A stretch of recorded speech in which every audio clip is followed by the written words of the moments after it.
Hello friends, welcome back to our channel EASI. Everything about semiconductor industry or everything that you need to know about semiconductor industry. If you're wondering why recently the memory stock price is increasing, then this is the right video for you. So let's get started. Let's start with the key factors of memory market. Memory types. In our previous video, we have discussed this in depth. DRAM, NAND flash, SRAM and all the emerging memory technologies form the core product landscape. Value chain. From raw silicon and wafer fabs through chip makers, module assemblers to OEM device manufacturers, all part of this value chain. PCs, smartphones, data centers, automotive systems and IoT devices all drive the final demand. To understand the memory market demand, let's quickly understand the two main categories of memory. The first is the DRAM or the dynamic RAM. It's volatile, that means it loses data when the power is off. It's ultra high speed, low latency, used in CPUs, servers and the computing workloads, and it dominates data center and PC markets. Next is the NAND. It's non-volatile, that is it retains data without power. It's a mass storage at lower cost per GB, used in SSDs, smartphones, and it's a fast growing segment with 3D NAND driving density gains.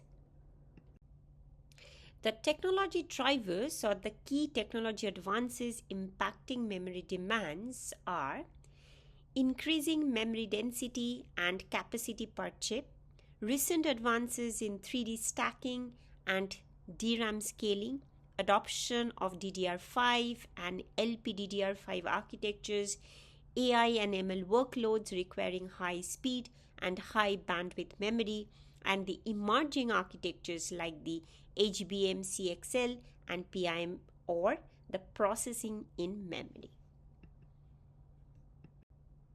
Now let's discuss the use cases that is driving the memory demands.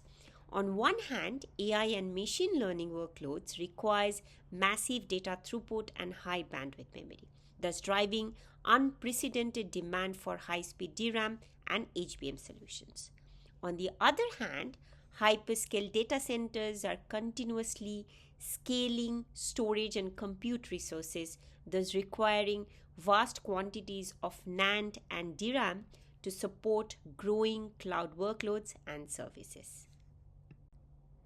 Thus, the key factors fueling memory stock price increases are rapid growth in cloud computing and hyperscale data centers, expansion of 5G network driving higher mobile memory needs, proliferation of AI applications requiring large memory bandwidth, and rising adoption of electric vehicles or EVs with complex memory requirements. Global memory demand is expected to grow at a double-digit CAGR through 2027. Hyperscalers buying years of supply in advance is another factor impacting the memory market. AI build-out is getting accelerated. Hyperscaler capex among the top 8 cloud providers is projected to exceed $600 billion in 2026. Thus, the capacity gets reserved. Long-term agreements guarantee priority DRAM and NAND access for data center operators, as a result of which little left for the others.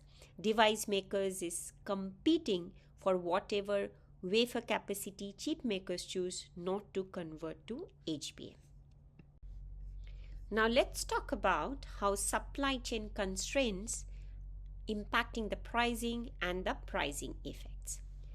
Wafer fab capacity limits restricting production output, raw material shortages increasing manufacturing costs, and geopolitical tensions, trade restrictions are disrupting the supply chains. Stable supply, competitive pricing, predictable margins means steady stock performance. However, constrained supply, sharp price spikes, elevated ASPs are surging the memory stock valuations. Thus, the supply demand imbalance is what is driving multi year pricing cycles. The major players in the global memory market are there are mainly three companies which are controlling over 90% of the global DRAM market. Samsung Electronics, world's largest memory producer, dominates the DRAM and NAND market. SK Hynix, South Korean based leader. Micron Technology, leading US memory manufacturer with broad portfolio across DRAM, NAND and NOR. To summarize, the key factors driving stock price increase are strong memory demand from data-centric applications like AI/ML, cloud, 5G, tight supply and manufacturing constraints limiting the market availability, technological innovations continuously increasing value per bit, strategic importance of memory in emerging tech sectors, and sustained market momentum supporting long-term stock appreciation. So with that, we have come to an end to our today's session. Please like, share and subscribe. See you in the next session. Till then, stay safe and stay healthy.